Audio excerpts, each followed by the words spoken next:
Hello friends.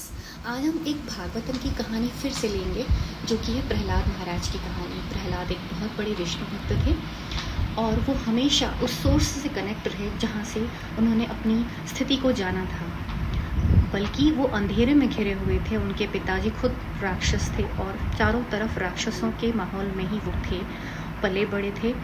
लेकिन उस source को उन्होंने कभी नहीं छोड़ा और इसीलिए उनको पता था कि उनको फैलाना क्या है, उनको प्रकाश फैलाना है, और उन्होंने किया भी वही, भक्ति का प्रकाश फैलाया भक्त शिरोमणि बन के।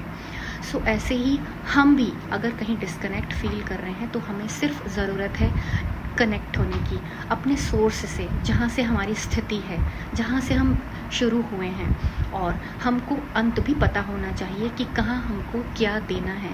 यानी कि जैसे कि वायर होता है, इलेक्ट्रिक वायर, वो अगर वो सोर्स से, सप्लाई से कनेक्ट ना हो तो वो कहीं पर भी प्रकाश नहीं फैला सकता।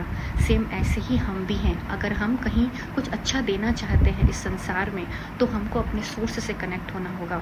और सोर्स और लोड जब कनेक्ट होता है तभी वो वायर ऑप्टिमम यूज़ का है, अन्यथा वो किसी मतलब का नहीं है। बिकॉज ओपन सर्किट जब होता है तो वो इनफाइनाइट रेजिस्टेंस उसके अंदर होता है, और जब इनफाइनाइट रेजिस्टेंस रहता है तो अबंडेंस फ्लो हो ही नहीं सकता।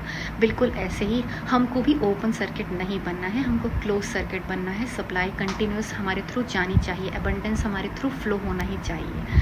So thank you so much.